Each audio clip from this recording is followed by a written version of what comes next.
Good morning, hello, welcome Mouse Hunters Feedback Friday, November the 4th. How's everybody in the chat doing? This week's going to be all about Fort Rocks. It's going to be a Fort Rocks feedback. Fort Rocks feedbacks. Hello in the chat, hello. Hello, random person. I like that choice of nickname there. Literally has the nickname random person. Well, hello, good morning, good afternoon, good evening, depending on where you are. This week's Feedback Friday, like I said, we're going to do Fort Rocks feedback. I want to ask hunters in the chat here about your first impressions of the new area.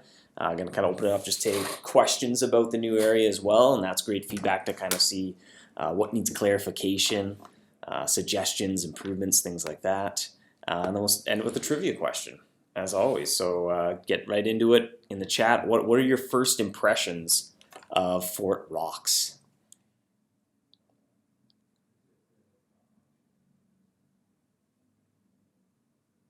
Some people haven't been there yet. Disappointed there was no treasure map. We usually add those a little bit later.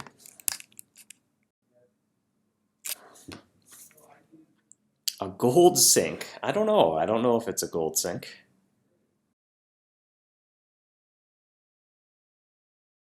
The cost of crescent cheese is 32 gold, 36 gold. I don't. So it doesn't eat into your profits very much. So even unlike an area where you hunt with Gouda and you spend 600 for every hunt that you do, the crescent cheese is almost free.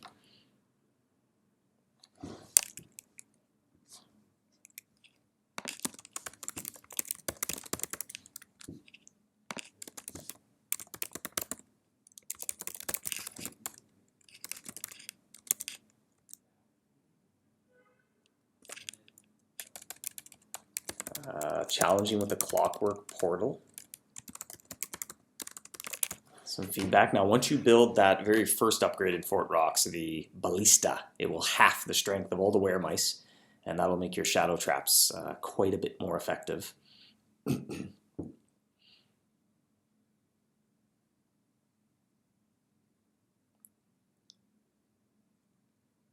Minotaur base is definitely useful in the area. You'll definitely be a little bit overpowered.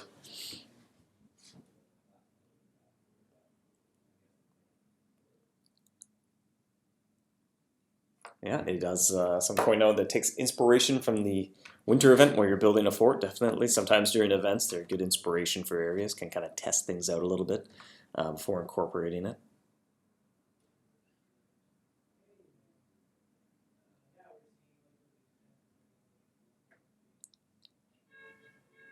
The first night was entertaining, even for an Archduke, being so challenging until you get the Ballista.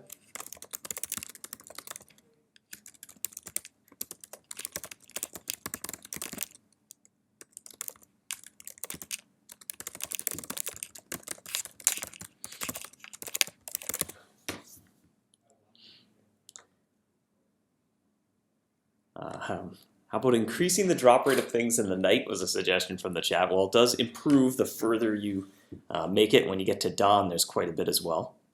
But sort of, you get howlite throughout the night, and then the bloodstone just starts to appear during midnight. So it's pretty rare. And then the closer you get to dawn, the more bloodstone you'll find.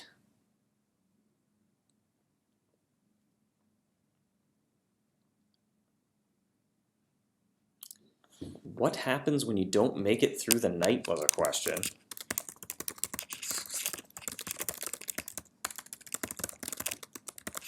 When your wall runs out of health, it'll return to day. And so sort of thematically, you take cover, you do a tactical retreat, time passes, and it's the daytime again, and you prepare your defenses for the next night.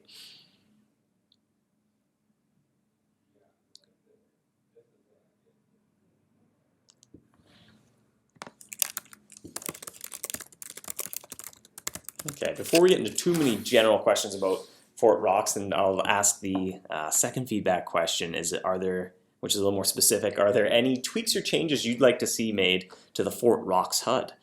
So often it's hard as we're putting it together, even as we start to test it, we're so familiar with how things work that it's sort of hard to have fresh eyes, as we call them. So we'll show them to different people who haven't seen it in a while, and that'll kind of help to get feedback on what might be confusing or not immediate obvious. But always, you get the best feedback once it's out and players start interacting with it.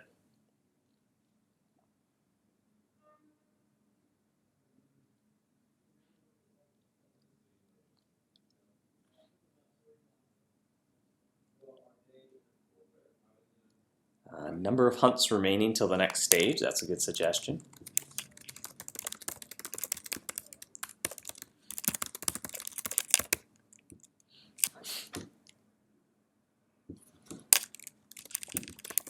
Add the name of the current phase you're in. That you can see fairly easily. It should be, maybe I'll take a second look here at it.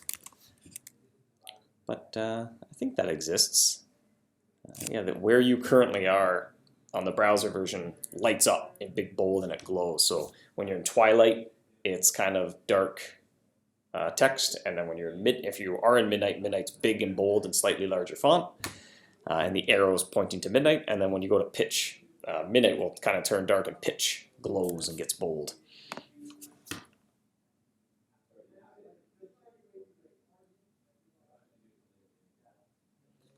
Are the Slack 2 and Clawshot base bonuses applied here? No, that only works in Clawshot City, which is a little weird. We're not entirely happy with that, but we weren't ready to change that for this release. But the Clawshot base only gives you bonuses in Clawshot City when you use it specifically with the Slack 1 and 2 and a Cactus Charm.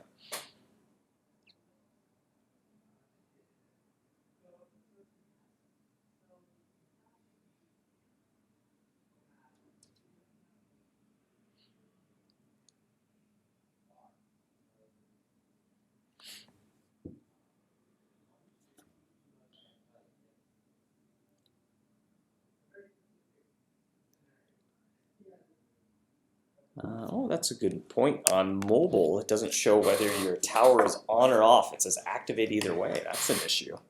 Let's take a look. Let me check out the old mobile app. Activate. Yeah, that's right. Now the actual tower will begin to glow, but it might be nicer if the button said something, so that's good.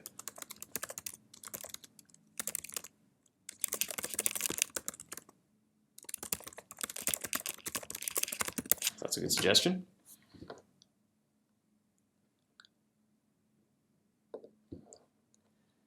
All right, getting a lot of questions as well here. What time to use Shadow and Arcane?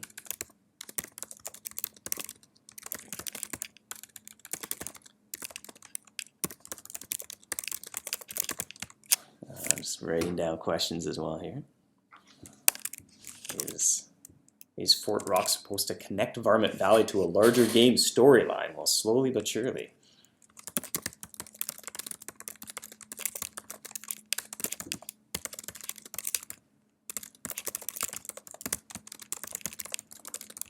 That's a good question as well.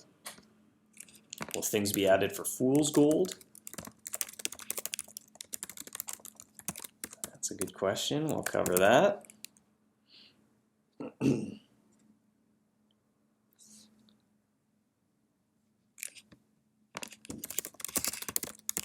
Can any new rewards be added? We'll cover that. Can any new rewards be added?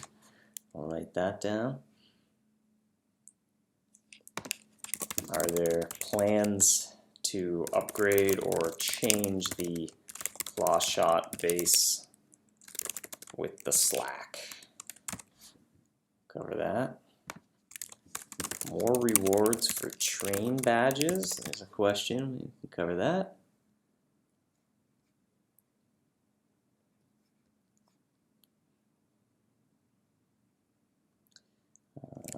Is the area too hard for Baron level hunters? We play tested the whole area with I think the Reaper's Perch was pretty well the strongest trap we were using, and the Papyrus base as well.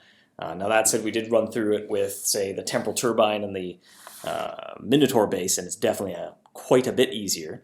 But it's definitely, everything's doable in a sort of reasonable amount of time to complete an adventure with all the Baron level traps.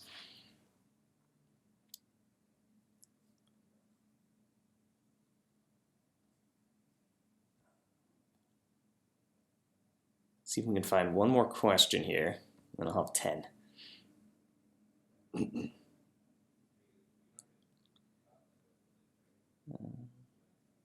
It's a pretty small one. Any other way to get moon cheese than donation crafting at marketplace? No, that's the only way. Well, I think you can poke curds as well. So if you have any onyx stones, you can craft them and poke them. Papaya? I said papyrus base. I think so anyway. If I said the papaya base, I meant the papyrus base. It does sound delicious though.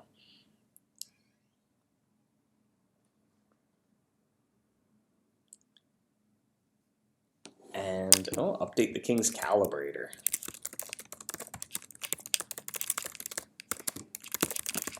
Okay, well there we go. We have 10 questions. So the all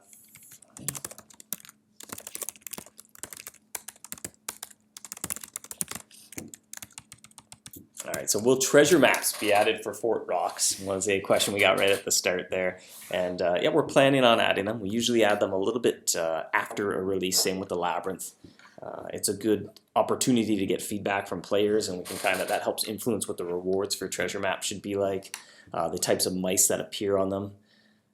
If there's anything that we kind of want to just maybe tweak or adjust, if we want a little bit more of a particular item, instead of going in and changing a loot drop rate, an option we have is, well, we can add a treasure map, and you can earn it by doing treasure maps. So we like to kind of wait a little bit to add treasure maps to the area, and particularly for Fort Rocks, we might even add another mouse or something on top at the same time that we add treasure maps. We're kind of debating that still.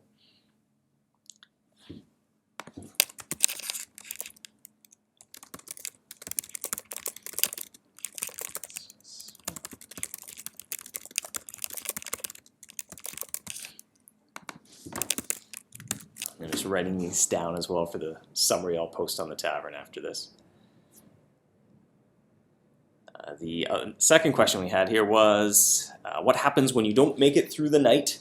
So if you don't make it through the night, I think I actually answered this while we were going there, but if your wall runs out of health, you do a little tactical retreat. It'll be the daytime again. You'll find yourself hunting during the day.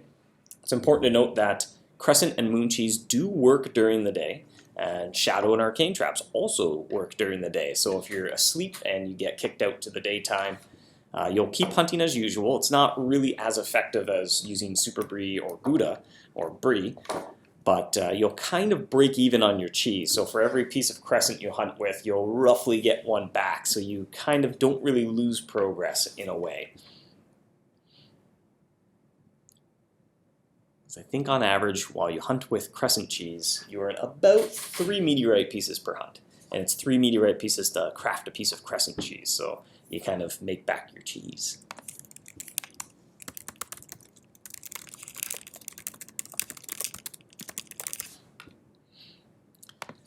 The next question here was, is Fort Rocks a good place for profit? It certainly is good as far as Baron level hunters go. Even with some overpowered traps and you come back, you can go through it pretty quick. Now that said, you're going to have to invest a little bit of time to upgrade the fortress. And once you get everything up to level 3 and you have that level 4 wall, you can really go through the nighttime rather quickly. If you're using the tower, you're getting mana, you can convert your extra bloodstones into mana to help speed up the night. And it's not unreasonable to make it all the way to dawn with pretty well full health for that showdown against the monster of the meteor.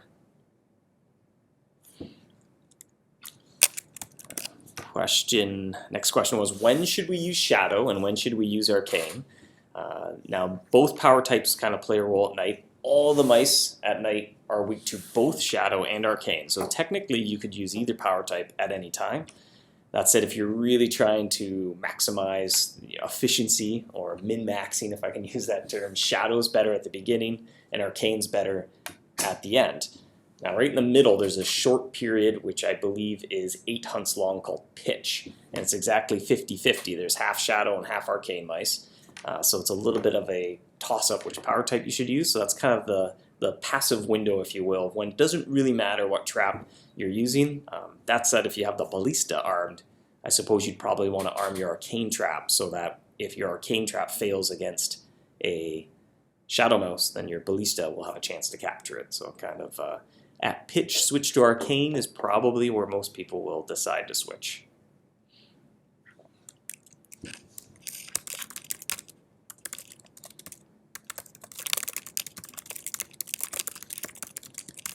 But yeah, just to reiterate though that all mice are weak to shadow and arcane, so don't be too stressed out if you're you're headed to bed or something and pitch is kind of coming up. You can go through pitch with shadow and it'll work reasonably fine. You might just miss one more mouse, but especially once you have a lot of the upgrades up and running, then it's a lot less noticeable even switching your power type. So you might even just use whatever trap is strongest or luckiest. It kind of depends on what you have available to you. If, say, you had the Event Horizon, but you only had the Clockwork Portal trap, then you might just use the Event Horizon the whole way through night because you don't really have a particularly good shadow trap.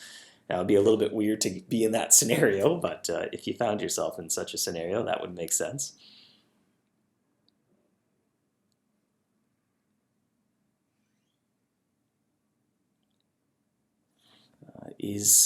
There's another question in the chat, which ties in with this one as well that I wrote down. Is Fort Rocks supposed to connect Varmint Valley to a larger storyline, and where will it lead? That's certainly starting to kind of flesh out that area of the game. We tried to incorporate some new power types, so getting out of even the habit of calling these law areas, they're just Varmint Valley areas. It's kind of continuing along the storyline, and it incorporates other power types, other objectives. Certainly for Barrens, in the way that the Living Garden supplied a really good shadow and a good arcane trap. Now this kind of offers an alternative if you're looking for a shadow trap to carry you through probably until maybe even the Labyrinth, depending on how things are going. What comes next? It's a little early to say with any certainty, but we have some ideas of I think we mentioned in the past we had a larger sized area that we were going to add to Varmint Valley, but it got a little bit too big. We didn't have time to build the whole thing. So we said, well, let's do a smaller one and let's save that bigger idea for a higher level area. And you would have to complete Fort Rocks, or at least do some hunting in Fort Rocks to unlock the next sort of big area in Varmint Valley.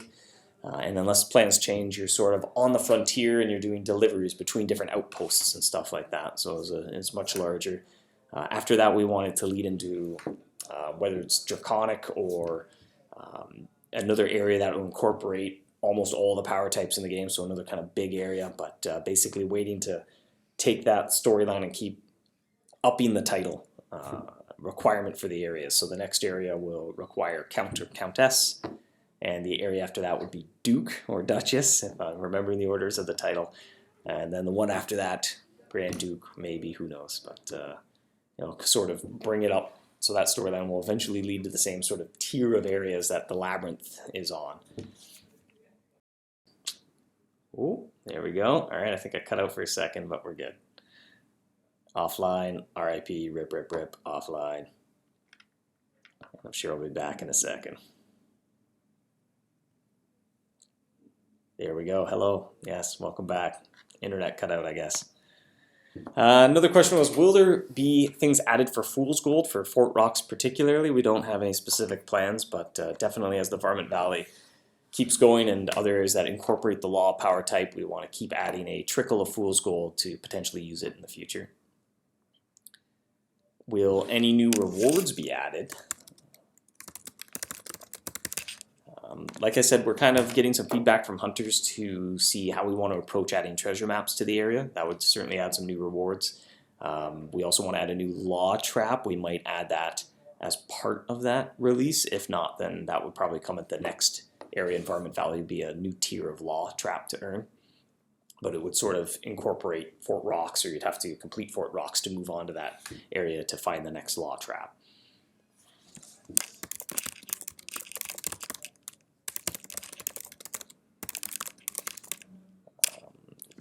Any plans to upgrade or change the claw shot base with the slack?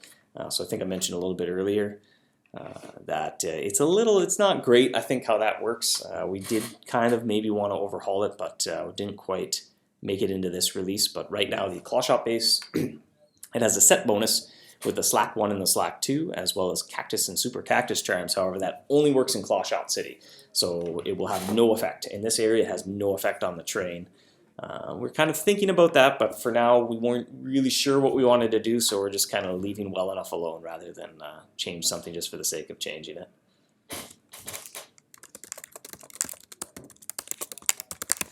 Another question: will there be more rewards for train badges? And actually, that's a good feedback question in the for hunters in the chat here. was that something you liked in Fort Rock? So if you haven't seen, when you go to the general store, you can exchange your excess materials for either meteorite pieces or mana, which when you're in the air, you can just always use more meteorite pieces and you can always use more mana. And you get a better exchange rate if you have one train badge and a better exchange rate for mana if you have 3 train badges. So is that something you like to see, sort of incorporating accomplishments in other areas to give you a little bit of a boost or a little head start or some sort of new ability in another area?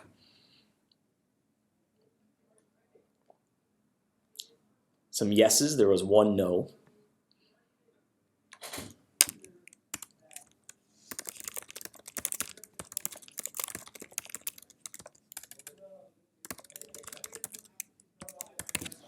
Yeah, further discounts for more badges was a suggestion. It's kind of at about a max of how well the exchange rate could work right now, but that's something to consider in the future, just creating a more tiered thing if there's something you need even more of a resource for, where it's like 10 to 1, then 9 to 1, 8 to 1, or something like that.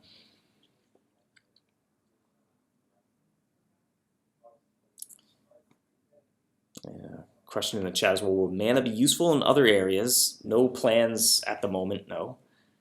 Kind of similar to lantern oil, it's useful in the labyrinth, but it's actually one last feedback question we'll get to at the end is about reusing old items in new areas. But the final question here, or suggestion, is adding crescent cheese to the King's Calibrator. Is that something hunters would like to see?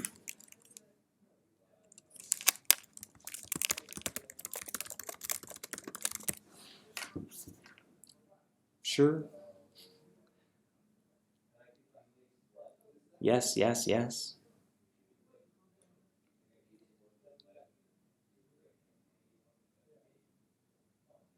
Okay, pretty unanimous yes response to that.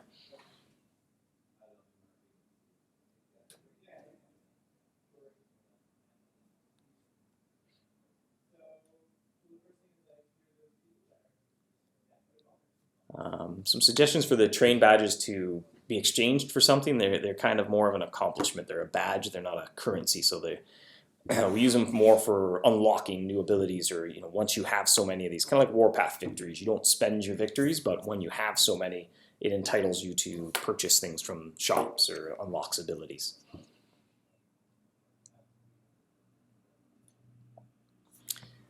Which brings us to the final feedback question for hunters in the chat, and that has to do about reusing existing items in new ways. So it's something we've been trying to do a little bit more of. It's been a popular suggestion in the past is, hey, I have all this splintered wood or radioactive sludge or meteorite pieces, and what can I do with them? I can't do anything with them anymore. And so we've been trying in a few releases where we can, and it fits is to incorporate them into new areas. Is that something you like? Now that you've kind of seen it in action, I believe like the toxic spill added a new use for radioactive sludge, and now Fort Rocks has added a new use for moon cheese and meteorite pieces. Is that something you'd like to see continue happening? A new use for splintered wood, or existing cheese type, or a potion that you just have so many of and you can't use anymore, some way to kind of break them all down and use them in a new area? Pretty resounding yes. Does anyone not like that? Because everyone's saying yes. And what sort of items would you like to see be reused? Do you want us to stick to more kind of resource items, like the things you have lots of? Would you like to see us add new uses for more rare items, like a new use for sandblasted metal, oasis beads, the really, really shiny precious gold? I know that's been suggested, is to add a new use for that, seeing as hunters find themselves in excess amount of really, really shiny precious gold. It's kind of fun to say. Yeah, gnarled ancient potions.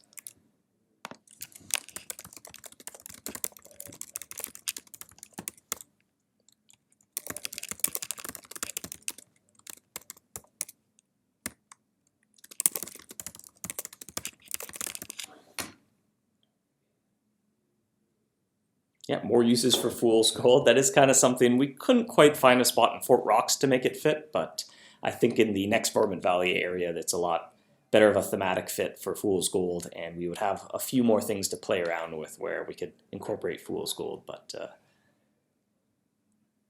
that's why we left a little, you get a little trickle of Fool's Gold in Fort Rocks, and that's also useful for somebody who's just coming into Varmint Valley for the first time. They'll have to go to Clawshot City and hunt for a bit, get a law trap going to earn the Fool's Gold to go to Fort Rocks, and then they might get a little trickle of Fool's Gold in Fort Rocks, head back and upgrade to the Slack 2 from the Slack 1.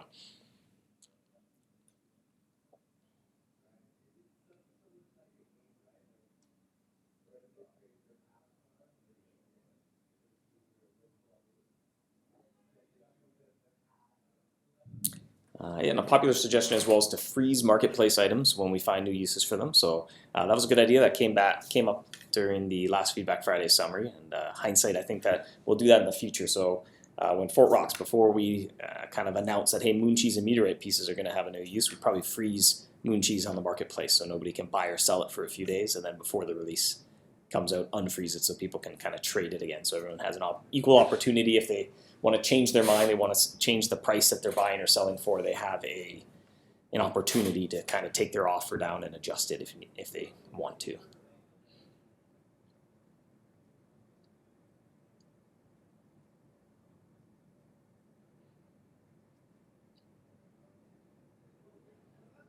And a suggestion for a new law trap with Fort Rocks. We had one ready to go, and it didn't quite fit in the way that we wanted, so we left it out.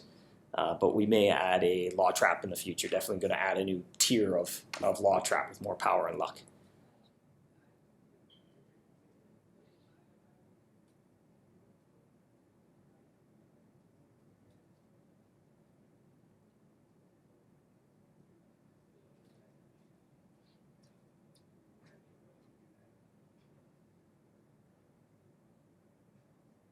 Yeah, as someone pointed out in the chat, the Judge Trap. I believe Jacob drew it during a Feedback Friday art stream. Originally, that was, I think, going to be included in Fort Rocks, but we kind of changed our minds after it all came together and we started playing through it. So, like I said, in the future, no immediate plans, nothing definite of when we're going to add that new tier of Law Trap, but it would definitely tie in with Fort Rocks, or at least be in an area that is unlocked by completing Fort Rocks. Are there any plans for specific charms for Fort Rocks? No, based on feedback, we've been really trying to avoid charms. There's a lot in the game. There's already so many options that it can be a little overwhelming, kind of trying to decide which charm you want to equip. A lot of them have very, very similar bonuses, so we kind of just want those to be the things that you can arm to improve your catch rate, whether you buy them from the store with your gold or you earn them by doing treasure maps. Like ancient charms are quite effective, so you just earn those charms as you go through the game. And you can decide where you want to get those luck and power bonuses. We've been trying to do things with the HUD a little bit more than charms. That might be a good source to get feedback as well. So something like lantern oil in the labyrinth, that could have been a charm, but instead we incorporated it in the HUD to make it a little less overwhelming in your charm inventory to have one more charm there. And that frees up your charm slot to use ancient charms to boost your catch rate without missing out on sort of a boost that's specific to the area. And same with Tower Mana, that could have been a charm as well, that doubles your loot drops, heals your wall, does all these cool things. But again, we moved it up to the HUD. That's kind of what we've been doing recently, so that your charm slot's free to use up your ancient charms, or the candy charms with the Sugar Rush aura. They're quite powerful right now, and you'd feel like, well, I can't use these charms that I earned because the area has a charm that I'm basically meant to be using quite often. I liked Dennis's comment of quite a charming explanation. Choked on that charming explanation, I guess. Question about charm conduits. We are not adding charm conduits. They were removed from the game. There is only one. There are no levels of charm conduits anymore. I guess I was really choking there. The Law Draw is still the best for Brian. I like the Law Laser in the new area. I would recommend trying out the Law Laser Trap if you have it. It has a little less luck, but quite a bit more power, and it has a nice effect, especially because the mice there, they usually drop meteorite pieces anyway, so you don't need the luck to boost the loot drops too much. Get a drink, that's a good suggestion. I have a coffee here. Hydrating coffee. Always hydrate with coffee. That works so well. Sarcasm.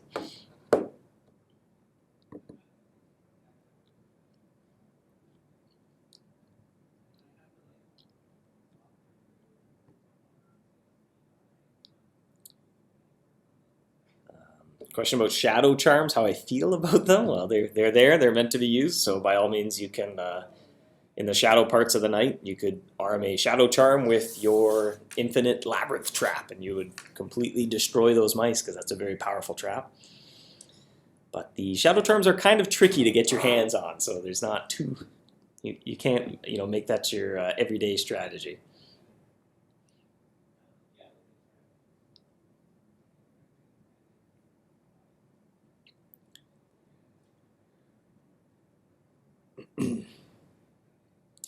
Yeah, and a question about luck boosting loot. Yes, I will agree. It boosts your loot, but the feedback and understanding how that works is not very well done. Maybe one day we'll address that.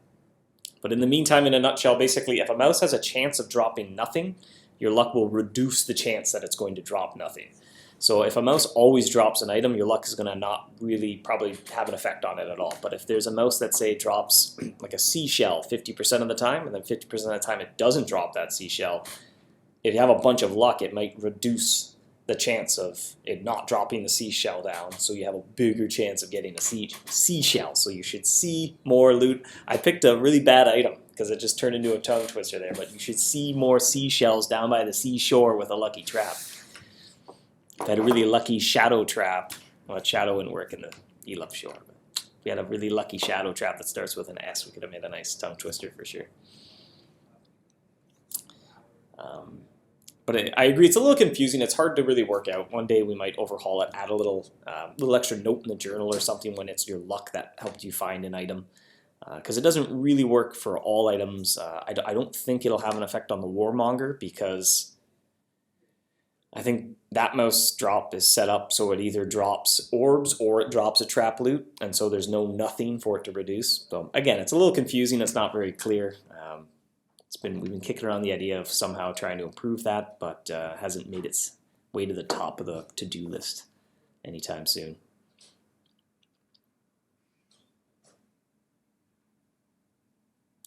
Is there a long-term plan for things after the Rift? Was a question. Well, we've been continuing the Rift storyline and seeing how, if hunters keep enjoying that, we'll keep adding new Rifts. But I mean, eventually the goal, I'm excited to eventually have an Archduke area, and we're trying to kind of flush everything out to get to that point where we can have an Archduke area and even think about the title that would come after that. Question about Fort Rocks is, how does the 50% mouse power decrease work? It literally cuts their power down in half. So when it's your trap against it, like your trap has power. Let's say your trap has 5,000 power, and the mouse has a power value as well, just like your trap, and let's say the mouse has 5,000 power. That'll be a 50-50 chance to capture a mouse. Basically, you can almost think of it like 5,000 red jelly beans go in a jar and 5,000 green jelly beans go into the jar, and if you pull out the green one, you catch the mouse, and if you pull out the red one, you don't. So the more power you have, the more it's stacked in your favor. So the way the 50% reduction works, if that mouse has 5,000 power, now it has 2,500 power. Meaning you're twice as likely to capture it because it's removed the mouse's ability to win that battle. What does luck do to the jelly beans? Well, let's not. I'm not even going to get into it. I might have to actually bring some jars and jelly beans in for that metaphor. But I think there's actually a forum thread called Luck Boosts Loot, maybe, or maybe luck does not boost loot. But there's an explanation there. I think I posted a little metaphor of exactly how that weird and complicated luck algorithm works on loot. Yeah, and I like Dennis's comment. That's a joke.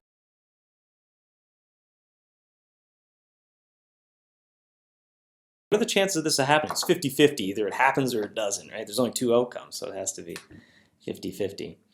Stream's cutting out again. That's probably my reminder to wrap things up as we're at the 35-minute mark. So we'll close up with a trivia question, and Larry will have rewards as always. And the trivia question is about Fort Rocks, specifically hunting during the day, where you collect most of your meteorite pieces as loot drops. And what is the most meteorite pieces you can find in a single loot drop? Bonus marks for knowing which mouse drops that many meteorite pieces. 48 is incorrect. That would be a whole lot. And actually, I just realized that the answer to this question is I better update it. I was wrong.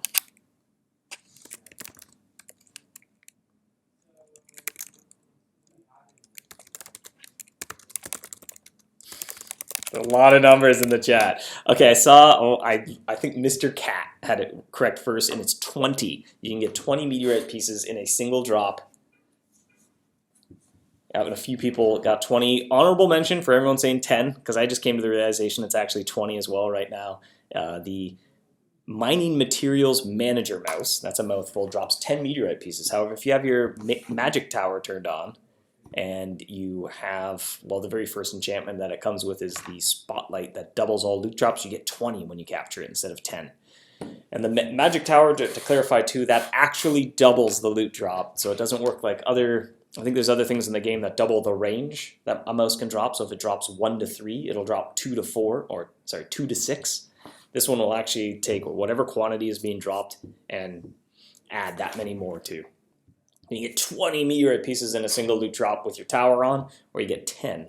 That mouse is most often attracted to Super Breed, although you can attract it with Gouda as well. I think it's about maybe a 1 in 20 chance of encountering it. I think you can also encounter it with Crescent and Moon as well, if I'm not mistaken. But the meteorite piece drops are rather plentiful during the day. Most mice will drop at least a couple. And I think they all drop it pretty well 100% of the time. I don't know if there's even a mouse that has a chance to not drop meteorite pieces. Maybe there's one, maybe like the battering ram themed guy doesn't.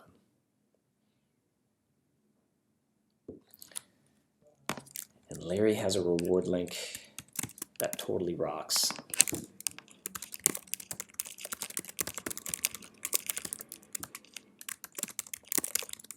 That's coming in the chat. I suppose I should post that as well if you're watching this recorded.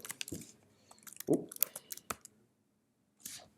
Let me just get that link, take a screenshot of the link, and post an image of the screenshot.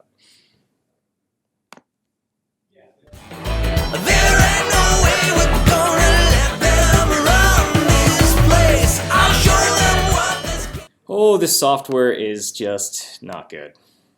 What is going on here? There we go.